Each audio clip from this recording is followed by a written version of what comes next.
Sir ఇప్పుడు పెళ్లి చేసుకొని కొన్ని ఏళ్ళు అవుతున్నా కూడా సంతానం లేని వాళ్ళు ఉంటారు. వాళ్ళకి మీరు ఎటువంటి సలహా ఇస్తారు? అద్భుతమైన ప్రశ్న అమ్మ. ప్రస్తుతం అందరూ ఎదుర్కొంటున్న సమస్య అదే. ఎవరికి సంతానం కలగటంలా, చాలా వరకు అందరూ ఐవీఎఫ్లే. ఫర్ యువర్ కైండ్ ఇన్ఫర్మేషన్, పెళ్ళి 6 నెలలు అయినా కూడా వీళ్ళకి ఏదైనా 6 నెలల్లో తెలిసిపోయింది వీళ్ళకి పీసీఓడి ప్రాబ్లం ఇవి ఉన్నాయా లేదా అనేది. ఇళ్లలో వాళ్ళకి తెలిసింది, వాళ్ళ అత్తగారికో ఎవరికో వాళ్ళకి తెలిసిపోయింది. అమ్మ అంటే దాచిపెట్టినా పెళ్ళి అవ్వగానే అత్తగారికో ఎవరికో ఒకరికి వీళ్ళకి ఏం ప్రాబ్లం ఉంది, పీరియాడికల్ ప్రాబ్లమ్స్ ఉన్నాయా లేదా అనేది అందరికీ 6 నెలలు సంవత్సరంలో తెలిసిపోతుంది. పిల్లలు పుడతారులే అని ఎవరు ఆగటంలా. ఎందుకంటే పెళ్ళి అయ్యేదే 30 ఏళ్ళకి, మళ్ళీ ఎప్పుడో పుడతారులే అని చెప్పి ఆగటంలా. ఎమ్మటే మీకు ఐవీఎఫ్ ద్వారానో ఎలాగోలా పిల్లలకి అంటున్నారు. ఇది అందరికీ తెలిసిన నిజం. అర్థమైందమ్మా? అందుకని నేను దీనికి చెప్పేది ఏంటంటే, మీరు ఐవీఎఫ్లు చేయించుకోండి, ఎలా అయినా చేయించుకోండి, ఎలా అయినా చెందండి, నేను కాదంటలేదు. కానీ ఆస్ట్రోన్యూమరాలజీలో ఒక అద్భుతమైన పరిష్కారం ఉన్నది. ఐవీఎఫ్ అంటే 5 లక్షలు అవుతుంది దగ్గర అనుకుంటా. అంతంత వేస్ట్ చేయక్కర్లేదు. ఆ తర్వాత ఆ పిల్లల్ని బాక్సుల్లో పెడతారు, తెలుసో తెలీదో. ఒకళ్ళు పుట్టవచ్చు, 3 పుట్టవచ్చు, 4 పుట్టవచ్చు. అంటే అక్కడ ఎగ్స్ ఫలదీకరణ చెందిన దాన్ని బట్టి ఆధారపడి ఉండిద్ది. ఒకేసారి ఒకవేళ 2-3 పుట్టారనుకోండి, ఎంత హెల్త్ ప్రాబ్లం పిల్లలకు కూడా. మళ్ళీ ఎగ్స్ అదే బాక్సుల్లో పెట్ట ఎంత ఖర్చుతో కూడుకున్న పని, డిస్టర్బ్డ్ ప్రాసెస్. దీనికి నేను చెప్పేది ఏంటంటే, నా దగ్గరికి చాలామంది సంతానం లేదని వస్తున్నారు. ఆస్ట్రోన్యూమరాలజీలో ఒక అద్భుతమైనటువంటి ఇదేంటంటే, 46వ నంబర్లో పేరు పెడితే సంతానం లేని వారు ఈ సంఖ్యను ఉపయోగిస్తే తప్పనిసరిగా సంతాన భాగ్యం కలుగుతుంది అని రాసేశాడు బుక్లో రాయంటే ఎంత గుండెకాయ కావాలి కదమ్మా, ఇంత చిన్న గుండెకాయ సరిపోదుగా. రేపు పొద్దున 46 నంబర్లో పేరు పెట్టావు, నా పిల్లలకి అలా లేదని అడుగుతారుగా. ఇక్కడ మీకు ఇంకో చిన్న విషయం ఏంటంటే, విజయవాడలో ఒక ఈ ఐవీఎఫ్ సెంటర్ ఒకటి ఉంది. ఆ డాక్టర్ గారు పిల్లలు లేని వాళ్ళందరికీ పిల్లల్ని ఇవ్వటమే ఆమె పని. ఆమె పని ఏంది, జ్వరానికి చూడదు, నీకు కాలు నొప్పి వస్తే చూడదు. ఏం చూసిద్ది, పిల్లలు లేని వాళ్ళకి సంతాన సౌఫల్య కేంద్రం. ఆమె సంతానం మాత్రం ఇచ్చిద్ది.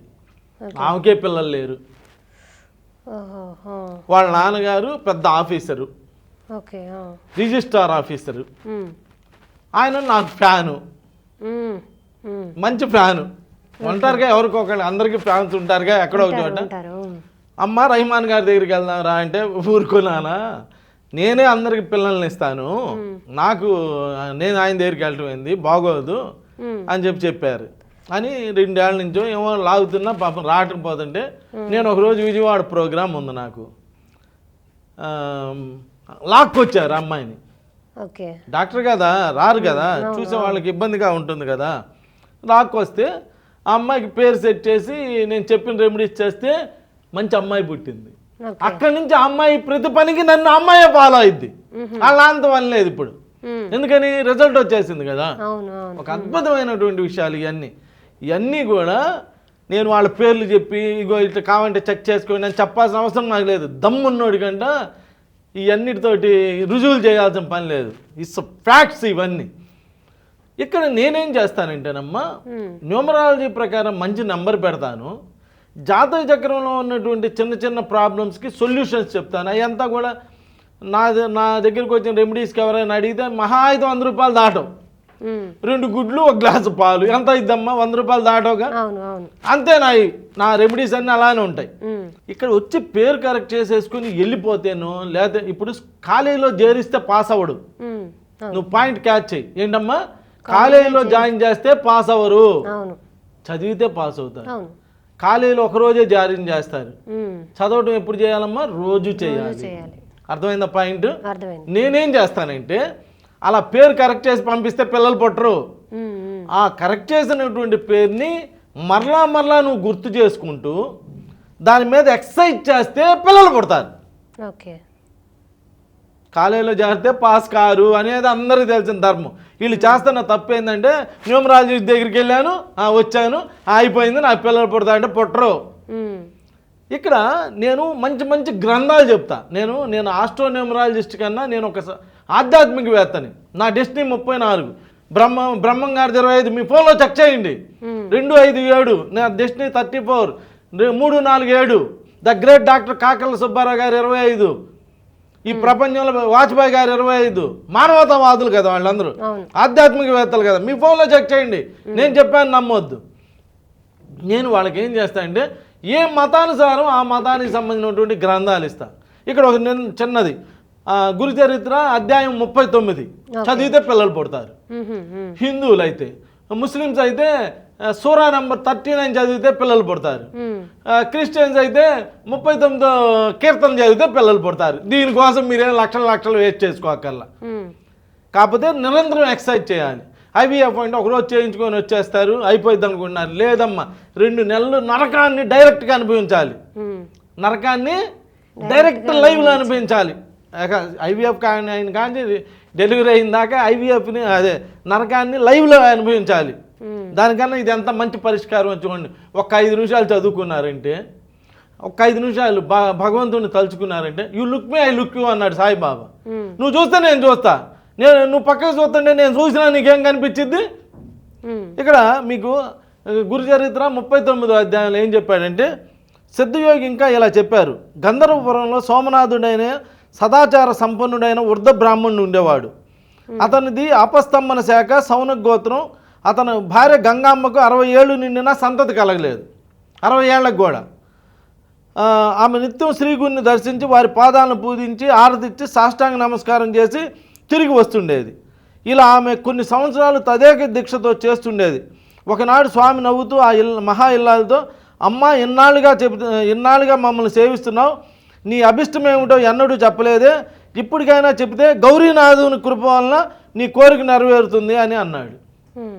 ఆయన కూడా ఆయన మీద పెట్టుకోవాలా, సాయిబాబా గారు అల్లా మాలిక్ అన్నట్టు ఆయన కూడా ఆయన మీద పెట్టుకోండి, గౌరీనాథుడి దయ వలన నీకు మంచి పిల్లలు పుడతారమ్మా, ఏంటో చెప్పు అన్నాడు. ఏది 60 ఏళ్ళ ముసలమ్మని అడగాలంటే అంత గుండిగా కావాలి, ఎంత కావాలి కదా. అలా ఆమె చెప్పింది, అయ్యా నాకు పిల్లలు లేరయ్యా, పిల్లలు లేకపోతే ఇల్లు ఉపయోగం ఏం లేదు కదా, సద్గతి పొందడానికి లేదని శాస్త్రాలు చెప్తున్నాయి కదా, నాకు ఏదన్నా ఒక పిల్లను ఇస్తే నాకు బాగుంటుందయ్యా అని చెప్పుకుంది. ఆమెకి ఊరికినే చేయలే ఆయన, ఈమె నిరంతరం సేవిస్తుంది. మీరు వెళ్ళి ఊరిని సాయిబాబా గుడికి వెళ్ళి దండం పెట్టి వచ్చేసి నాకు ఆ పని కాలేదంటారే, నీకు ఇంక ఇదే పని, ఆయనకి దేవుడికి ఇంకా పని లేదు, నువ్వు వెళ్ళి ఒక సంవత్సరం ఒక నమస్కారం పెట్టేసి వచ్చేస్తావు, ఆయన పనులు మానుకొని నీ పనులు చేయటమే పని. నువ్వు నిరంతరం వాళ్ళ మీద కాన్సన్ట్రేట్ చేస్తే వాళ్ళు నీ మీద కాన్సన్ట్రేట్ చేస్తారు.